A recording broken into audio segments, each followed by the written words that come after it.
السلام علیکم دوستو، کیسے ہیں آپ سب؟ میں زبینہ فیاض ایک بار پھر آپ کے ساتھ میں شروع کر رہی ہوں جناتی دنیا پارٹ 4۔ اب وہ جلد از جلد سردار اختر سے مل لینا چاہتا تھا کیونکہ بابا محمد بخش سے ملنے کے بعد اسے خود اس معاملے میں بہت دلچسپی ہو رہی تھی۔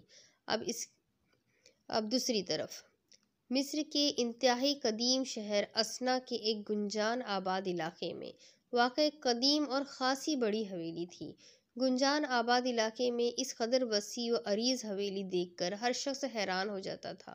کہا جاتا تھا کہ اس حویلی میں مصر کے کسی قدیم بادشاہ کی کنیز رہتی تھی اور اس کے ارد گرد مکانات اس کنیز کے خدمتگاروں کے تھے۔ حویلی سنسان تھی، ویران تھی، آدھی سے زیادہ گر چکی تھی۔ موجودہ دور میں اس حویلی میں ایک شخص الخیس نامی رہتا تھا۔ الخیس خاصے صحت مند جسم کا مالک تھا، لیکن ارد گرد کے علاقے میں رہنے والے بوڑھے کہتے تھے کہ انہوں نے اپنے بچپن سے بھی الخیس کو اسی حالت میں دیکھا تھا، اور کہا جاتا تھا کہ الخیس نہ جانے کتنی صدیوں سے زندہ ہے اور اس حویلی میں رہتا ہے۔ یہ بھی کہا جاتا تھا کہ الخیس قدیم بادشاہوں کے دور میں بھی اسی طرح رہتا تھا، اس لیے اس نے قدیم دور کو اپنی آنکھوں سے دیکھا ہوا ہے۔ یہ بھی کہا جاتا تھا کہ الخیس اس کنیز کا بیٹا ہے جو اس حویلی میں رہتی تھی، اور اس نے نوجوانی میں کسی قدیم پجاری کی خدمت کی تھی جس نے اسے ایسی طاقتیں دے رکھی تھی کہ وہ صدیوں سے نہ صرف زندہ رہے بلکہ اسی حالت میں رہے۔ یہی وجہ تھی کہ یہاں کے لوگ الخیس سے اس طرح ڈرتے تھے جیسے انسان موت سے ڈرتا ہے۔ الخیس انتہائی کم آمیز تھا، وہ نہ کسی سے ملتا تھا اور نہ حویلی سے بغیر کسی اشد ضرورت کے باہر آتا تھا۔ البتہ جب اسے باہر آنا ہو تو اس کے پاس ایک پرانی سی کار تھی جس کے تمام شیشے گہرے کالے سیاہ رنگ کے تھے، اور الخیس اس کار میں بیٹھ کر حویلی سے باہر آتا جاتا تھا۔ اس کا ڈرائیور ایک طویل القامت لیکن دبلے پتلے جسم کا مصری تھا جس کا نام کیناز تھا۔ یہ کیناز ہی الخیس کے پاس رہتا تھا اور کوئی آدمی اس حویلی میں داخل نہ ہو سکتا تھا۔ حویلی کے آخری حصے میں چند کمرے سلامت تھے اور الخیس انہی کمروں میں رہتا تھا۔ کیناز کار کے بغیر بھی شہر میں آتا جاتا رہتا تھا اور بازار سے خریداری بھی وہی کرتا تھا۔ لیکن وہ کسی سے بھی فالتو بات چیت نہیں کرتا تھا اور لوگ الخیس کی طرح اس سے بھی خوفزدہ رہتے تھے۔ اس وقت حویلی کے ایک بڑے کمرے کے درمیان الخیس فرش پر بچھی ہوئی ایک چٹائی پر بیٹھا ہوا تھا۔ کمرے کی دیوار پر سیاہ رنگ کا پینٹ کیا گیا تھا۔ چونکہ کمرے کی چھت میں لٹکا ہوا بلب جل رہا تھا اس لیے کمرے میں روشنی موجود تھی۔ چٹائی پر عجیب و غریب شکلوں کے جانوروں کی تصویریں بنی ہوئی تھیں۔ الخیس دو زانو ہو کر اس پر بیٹھ گیا۔ اس کے آنکھیں سامنے سیاہ دیوار پر جمی ہوئی تھی۔ وہ پلکیں بھی نہ جھپک رہا تھا کہ اچانک دیوار پر سرخ رنگ کا ایک نقطہ گھومتا ہوا دکھائی دینے لگا۔ اس کے ساتھ ہی بلب کی روشنی اس طرح کم ہونا شروع ہو گئی جیسے بجلی کا لوڈ کم ہونے کی وجہ سے بلب کی روشنی کم ہو جاتی ہے، لیکن اس کے ساتھ ہی وہ سرخ رنگ کا تیزی سے گھومتا ہوا نقطہ بھی اب بڑا ہوتا جا رہا تھا، اور پھر یکلخت یہ نقطہ گھومنا بند ہو گیا، اور پھر اس کے ساتھ ہی دیوار پر ایک آڑی ترچھی سرخ رنگ کی لکیریں پھیل گئیں۔ پھر یہ لکیریں ایک خوفناک چہرے کا روپ دھار گئیں اور اس کے ساتھ ہی کمرے میں انتہائی تیز اور خوفناک بو پھیل گئی۔ بگنونا شیطان کا پیغام لے کر آیا ہے، عظیم القدس! ایک چیختی ہوئی مکروہ سی آواز کمرے میں گونج اٹھی۔ کیا پیغام ہے بگنونا؟ الخیس نے بھاری لہجے میں کہا۔ کنٹیلا کی حفاظت کرو اور عمران کو ہلاک کر دو۔ اسی چہرے سے مکروہ سی آواز سنائی دی تو الخیس بے اختیار اچھل پڑا۔ کیا مطلب؟ کون عمران؟ الخیس نے انتہائی حیرت بھرے لہجے میں پوچھا۔ تفصیلی پیغام عقور کو بلا کر معلوم کرو، میں جا رہا ہوں، بگنونا نے کہا، اور اس کے ساتھ ہی وہ چہرہ ایک بار پھر پھیل کر آڑی ترچھی لکیروں میں تبدیل ہوا، اور پھر وہ سمٹ کر نقطہ بنا اور نقطہ تیزی سے غائب ہو گیا۔ اس کے ساتھ ہی بلب کی مدھم روشنی تیز ہونا شروع ہو گئی اور کمرے میں اچانک پھیل جانے والی تیز بو بھی ختم ہو گئی اور پھر نقطہ بھی غائب ہو گیا۔ الخیس کے چہرے پر حیرت تھی۔ اس نے منہ ہی منہ میں کچھ پڑھ کر دیوار پر پھونکا تو دیوار درمیان سے پھٹی اور ایک چھوٹے قد لیکن بھاری جسم کا آدمی اندر داخل ہوا۔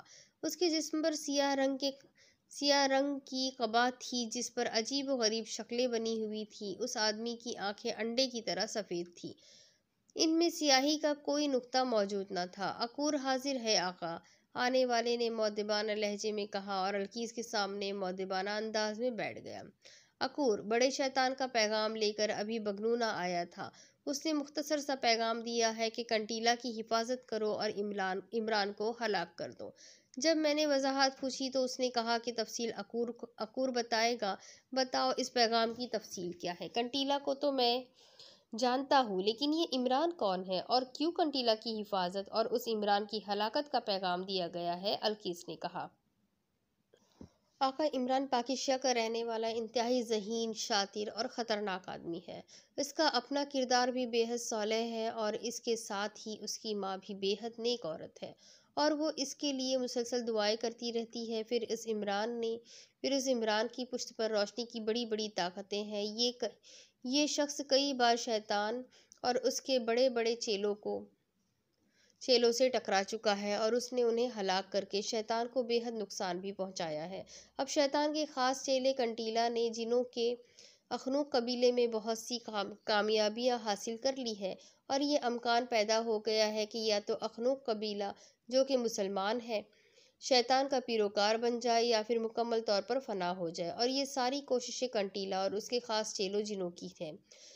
اس پر روشنی کی طاقتوں میں تشویش کی لہر دوڑ گئی ہے۔ اخنوق کے ایک قبیلہ کا سردار اختاش، جو کہ اخنوق کا گچھو کا سرپنچ ہے اور پاکیزیہ کی دارالحکومت میں رہتا ہے، اسے خاص طور پر بے حد تشویش ہوئی تو وہ روشنی کی ایک بڑی طاقت کے پاس گیا اور اس نے کنٹیلا کے بارے میں ساری تفصیل بتا دی۔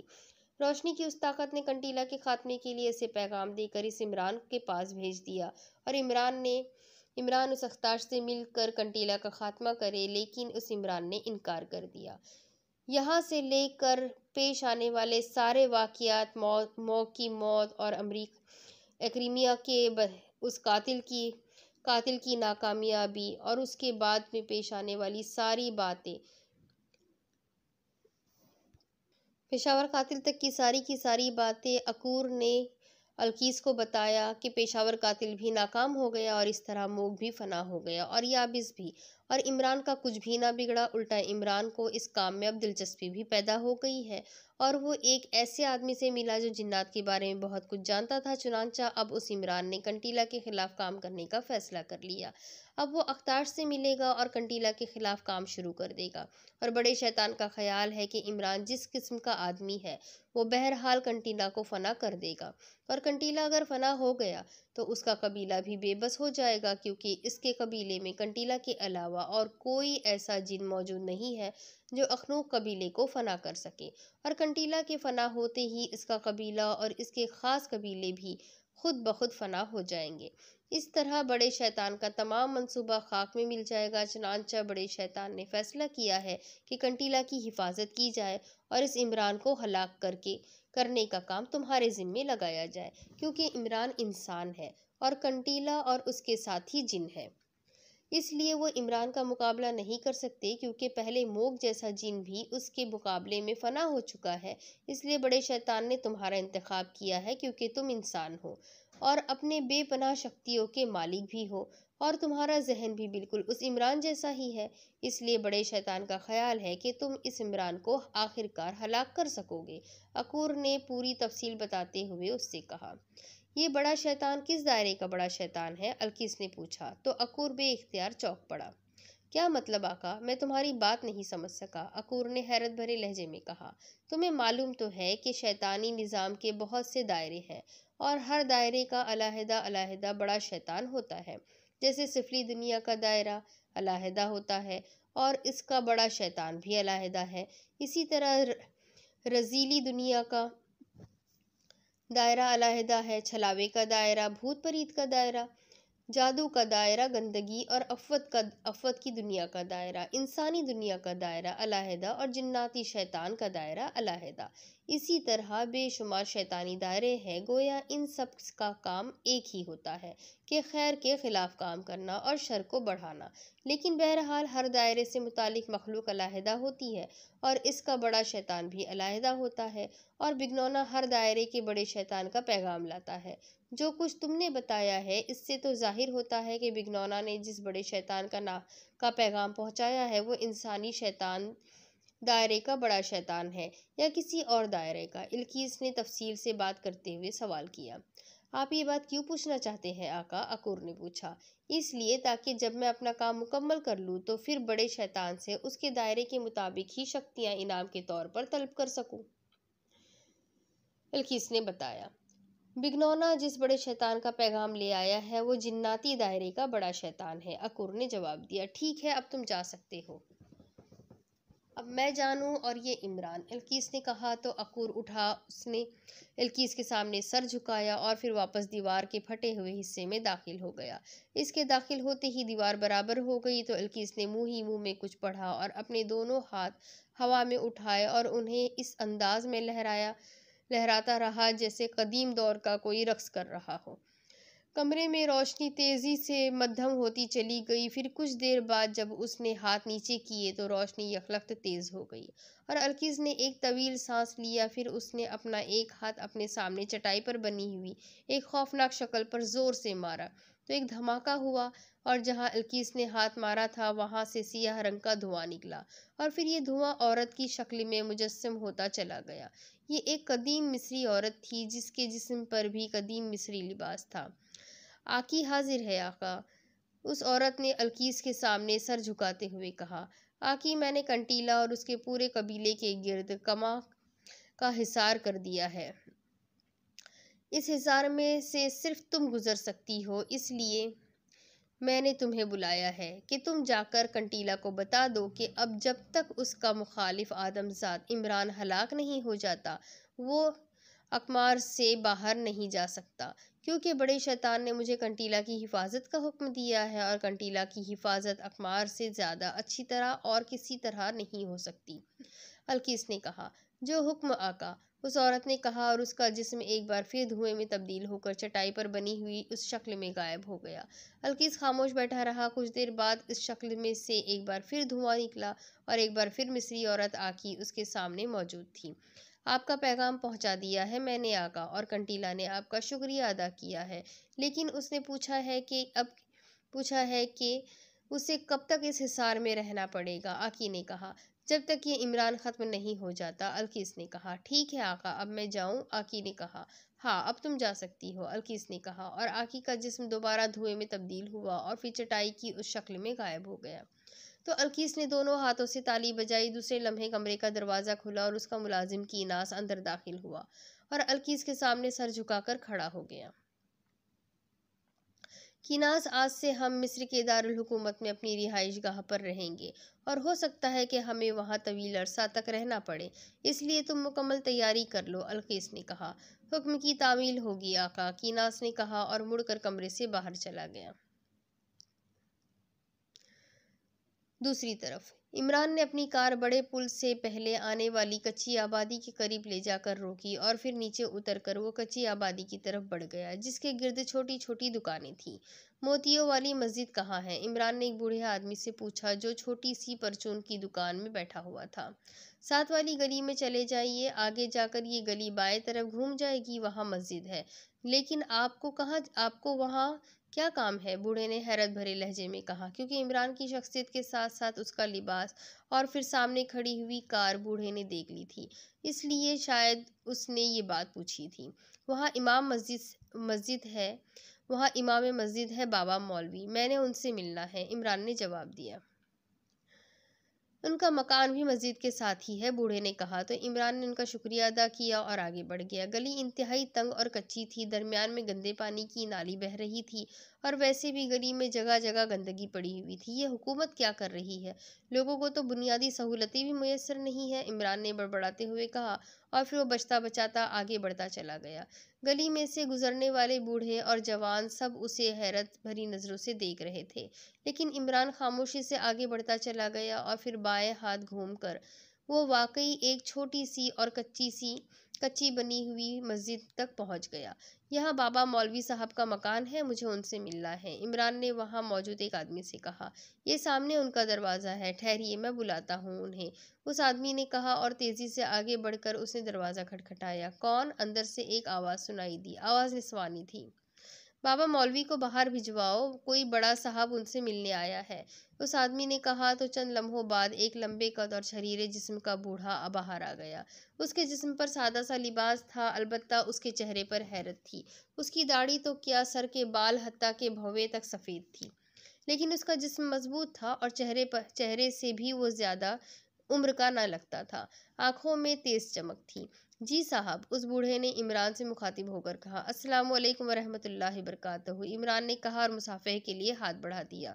وعلیکم السلام ورحمۃ اللہ وبرکاتہ، بوڑھے نے جواب دیا اور پھر اس نے پراعتماد انداز میں مصافحہ کیا۔ میرا نام علی عمران ہے اور مجھے آپ کے پاس بابا محمد بخش نے بھیجا ہے، آپ سے چند باتیں کرنی ہیں، عمران نے کہا۔ اوہ اچھا، آئیے، بابا مولوی نے مسکراتے ہوئے کہا اور پھر وہ عمران کو ساتھ لے کر باہر ایک ہوٹل نما دکان پر آ گیا۔ اس کے کہنے پر ہوٹل والوں نے دو لوہے کی پرانی سی کرسیاں ایک طرف کر کے رکھ دی اور درمیان میں لوہے کی ایک پرانی سی میز بھی رکھ دی۔ تشریف رکھیے، بابا مولوی نے کہا اور عمران کے بیٹھنے پر وہ میز کی دوسری طرف کرسی پر بیٹھ گئے۔ میں نے پل کی دوسری طرف واقع جنوں کی بستی کے سردار اختاش سے ملنا ہے اور مجھے بابا محمد بخش نے بتایا ہے کہ آپ یہ ملاقات کروا سکتے ہیں۔ عمران نے کہا تو بابا مولوی بے اختیار چونک پڑے، ان کے چہرے پر شدید حیرت کے تاثرات ابھر آئے تھے۔ آپ سردار اختاش کے بارے میں کیسے جانتے ہیں؟ بابا مولوی نے انتہائی حیرت بھرے لہجے میں کہا۔ اسی لمحے ہوٹل کے مالک نے چائے کی 2 پیالیاں لا کے میز پر رکھ دی، ساتھ ہی ایک پلیٹ بھی تھی جس میں 4 رس تھے۔ لیجیے، اس وقت تو میں یہی خدمت کر سکتا ہوں، بابا مولوی نے کہا۔ آپ نے تکلف سے کام لیا ہے بابا صاحب۔ بہرحال شکریہ، عمران نے کہا اور ایک رس اٹھا کر ساتھ ہی دوسرے ہاتھ میں چائے کی پیالی اٹھا لی۔ ایک رس بابا مولوی نے اٹھایا اور اسے چائے کی پیالی میں ڈبو کر کھانے لگا۔ سردار اختاش میری رہائش گاہ پر آئے تھے، انہیں سید چراغ شاہ صاحب نے بھیجا تھا، لیکن میں نے ان کا کام کرنے سے چند خاص وجوہات کی بنا پر انکار کر دیا تھا، لیکن اب میں ان کا کام کرنا چاہتا ہوں۔ لیکن سید چراغ شاہ صاحب عمرے پر گئے ہوئے ہیں۔ میں بابا محمد بخش حکیم صاحب سے ملا اور انہوں نے مجھے آپ کے پاس بھیجا ہے کہ آپ میری سردار اختاش سے اس بستی میں ملاقات کرا دیں گے۔ عمران نے کہا۔ اوہو، میں تو آپ کو کچھ اور سمجھ رہا تھا، آپ تو کچھ اور ہے۔ آپ نے جو حوالے دیے ہیں اس کے بعد تو مجھے یہ کام کرنا پڑے گا۔ لیکن سردار اختاش آپ سے کس روپ میں ملے تھے؟ بابا مولوی نے کہا۔ انسانی روپ میں، عمران نے جواب دیا۔ ٹھیک ہے، لیکن اگر آپ چاہیں تو سردار اختاش کو یہاں بھی بلوایا جا سکتا ہے، بابا مولوی نے رس کھانے کے بعد پیالی میں موجود بقیہ چائے پیتے ہوئے کہا۔ عمران اس دوران چائے پی چکا تھا۔ جی، میں ان سے وہیں ان کی بستی میں ہی ملنا چاہتا ہوں، عمران نے کہا۔ ٹھیک ہے، آؤ چلیں، بابا مولوی نے کہا اور اٹھ کھڑا ہوا۔ عمران بھی کھڑا ہو گیا۔ اسی لمحے ہوٹل کا مالک آ گیا۔ میرے گھر کہہ دینا کہ میں تھوڑی دیر بعد واپس آ جاؤں گا، بابا مولوی نے ہوٹل والے سے کہا۔ اچھا بابا صاحب، ہوٹل والے نے انتہائی مؤدبانہ لہجے میں جواب دیا۔ تو بابا مولوی نے جیب میں ہاتھ ڈال کر ایک مڑا توڑا سا نوٹ نکالا اور ہوٹل والے کی طرف بڑھا دیا۔ اوہ نہیں بابا صاحب، کبھی کبھی تو آپ ہمیں خدمت کا موقع دیتے ہیں، اور یہ آپ کے مہمان تو ہمارے بھی مہمان ہیں، ہوٹل والے نے مسکراتے ہوئے کہا اور برتن اٹھا کر واپس چلا گیا، اور عمران ان لوگوں کا بے پناہ خلوص دیکھ کر بے اختیار مسکرا دیا۔ اس نے جان بوجھ کر ہوٹل کے مالک کو پیمنٹ کرنے کی کوشش نہ کی تھی، کیونکہ وہ جانتا تھا کہ ایسا کرنے سے بابا مولوی صاحب ناراض ہو جائیں گے۔ آئیے جناب، بابا مولوی نے ہوٹل والے کو دعائیں دینے کے بعد عمران سے مخاطب ہو کر کہا اور پھر چوک کی طرف مڑ گیا۔ میری کار موجود ہے، عمران نے سامنے کھڑی ہوئی کار کی طرف اشارہ کرتے ہوئے کہا۔ اسے یہیں رہنے دے، واپسی میں لے لینا، وہاں کار کھڑی اچھی نہ لگے گی، اور ہم اوپر پل کی بجائے نیچے سے جائیں گے، بابا مولوی نے کہا تو عمران نے اس بات میں سر ہلا دیا، اور پھر وہ بڑے پل کے نیچے سے گزر کر جب دوسری طرف پہنچے تو وہاں گندے پانی کا جوہر اور طویل و عریض ویران علاقہ موجود تھا، جس میں سوائے جھاڑیوں اور جھاڑ جھنکار کے اور کچھ نہ تھا۔ آئیے، بابا مولوی نے کہا اور اس گندے جوہڑ کے کنارے سے گزرتے ہوئے آگے بڑھتے چلے گئے۔ عمران ان کے پیچھے چل رہا تھا۔ پھر جیسے ہی وہ جوہڑ کی دوسری طرف پہنچے، اچانک عمران کا پیر کسی جھاڑی کی جڑ میں اٹک گیا اور عمران کے جسم نے ہلکا سا جھٹکا کھایا، لیکن عمران گرنے سے بچ گیا۔ اس نے اپنا پیر جھاڑی کی جڑ سے علیحدہ کر کے جیسے ہی سر اٹھایا، وہ بے اختیار اچھل پڑا، کیونکہ وہ ایک آبادی کے کس سرے پر موجود تھا۔ آبادی عام انسانوں کی تھی، ویسی ہی گلیاں، ویسے ہی کچے پکے اور چھوٹے بڑے مکانات، وہاں عورتیں بھی تھیں، بچے بھی، جوان بھی اور بوڑھے بھی، لیکن وہ سب عام انسان تھے۔ آ جاؤ آ جاؤ، بابا مولوی نے مڑ کر عمران کی طرف دیکھتے ہوئے مسکرا کر کہا، تو عمران نے بے اختیار مڑ کر دیکھا تو گندے پانی کا جوہڑ ویسے ہی موجود تھا، لیکن وہ ویرانہ، جہاں جھاڑیوں اور جھاڑ جھنکار کے علاوہ اور کچھ نظر نہ آ رہا تھا، وہاں اب ایک گنجان آبادی نظر آ رہی تھی۔ عمران نے مڑ کر بڑے پل کی طرف دیکھا تو پل بھی موجود تھا اور پل پر سے ٹریفک بھی اسی طرح گزر رہا تھا۔ آ جاؤ بھائی، بابا مولوی نے ایک بار پھر مڑ کر کہا، تو عمران نے بے اختیار ایک طویل سانس لیا اور پھر آگے بڑھنے لگا۔ وہاں موجود لوگ بابا مولوی کو بڑے مؤدبانہ انداز میں سلام کر رہے تھے اور بابا مولوی سر ہلاتے ہوئے آگے بڑھتے چلے جا رہے تھے، جبکہ عمران کی طرف کوئی متوجہ نہ تھا۔ پھر مولوی بابا ایک کافی بڑے اور پختہ مکان کے سامنے جا کر رک گئے تھے۔ سردار اختاش، سردار اختاش، مولوی بابا نے دروازے پر کھڑے ہو کر آواز دی تو دروازہ کھلا اور ایک ادھیڑ عمر آدمی باہر آ گیا۔ اوہو، عمران صاحب آپ کے ساتھ ہے، میں دروازہ کھولتا ہوں، آنے والے نے کہا اور تیزی سے مڑ کر واپس اندر چلا گیا۔ چند لمحوں بعد ساتھ والا دروازہ کھلا اور دروازے میں وہی ادھیڑ عمر آدمی موجود تھا۔ آئیے آئیے، اس نے کہا اور مولوی بابا عمران کو ساتھ لے کر اس کمرے میں داخل ہو گئے۔ یہاں میز اور کرسیاں بھی موجود تھیں اور ایک سائیڈ پر ایک پلنگ بھی رکھا ہوا تھا۔ دیواروں پر مذہبی تغرے بھی موجود لگے ہوئے تھے۔ بیٹھیے صاحب، مولوی بابا نے کہا تو عمران ایک طویل سانس لیتے ہوئے بیٹھ گیا۔ کیا یہی سردار اختاش تھے؟ لیکن میرے پاس جو آئے تھے وہ تو اور شکل میں تھے، عمران نے کہا۔ یہ سردار اختاش کے بیٹے ہیں، مولوی بابا نے کہا تو عمران زیادہ حیران ہو گیا۔ لیکن ان کے بیٹے نے مجھے کیسے پہچان لیا؟ وہ تو مجھے پہلی بار دیکھ رہے تھے، عمران نے حیرت بھرے لہجے میں کہا۔ صاحب، یہ جنوں کی بستی ہے اور جن انسانوں کی نسبت حالات سے زیادہ واقف ہوتے ہیں، بابا مولوی نے کہا۔ لیکن یہاں جو عورتیں، بوڑھے، مرد اور بچے نظر آ رہے ہیں، وہ تو بالکل انسانوں جیسے ہیں، کسی طرح بھی جن نہیں لگ رہے، عمران نے حیرت بھرے لہجے میں کہا۔ جب اس بستی کو کسی انسان پر ظاہر کیا جاتا ہے تو پھر یہاں سب انسان ہی نظر آتے ہیں، مولوی بابا نے کہا۔ آپ نے اسے ظاہر کیا ہے مجھ پر؟ کس طرح؟ کیا کوئی خاص عمل ہے؟ عمران نے حیران ہو کر پوچھا۔ یہ خدائی راز ہے صاحب، آپ کی سمجھ میں نہیں آ سکیں گے۔ بہرحال اللہ تعالیٰ نے مجھے یہ سعادت بخشی ہے کہ میں انسانوں کے ساتھ ساتھ یہاں کے جنوں کو بھی ذاتی طور پر جانتا ہوں، اس لیے اللہ تعالیٰ نے مجھ پر خاص رحمت کی ہوئی ہے، مولوی بابا نے گول مول سا جواب دیتے ہوئے کہا تو عمران نے بے اختیار ایک طویل سانس لے لیا۔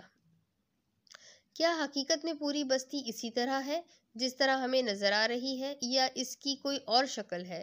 عمران نے چند لمحے خاموش رہنے کے بعد پھر سے پوچھا۔ نہیں، ایسی نہیں ہوتی، تم انسان ہو اس لیے تمہیں یہ انسانوں جیسی بستی ہی نظر آ رہی ہے، مولوی بابا نے جواب دیتے ہوئے کہا۔ ان جنوں کی اصل شکل کیسی ہوتی ہے؟ عمران نے پوچھا تو مولوی بابا بے اختیار ہنس پڑے۔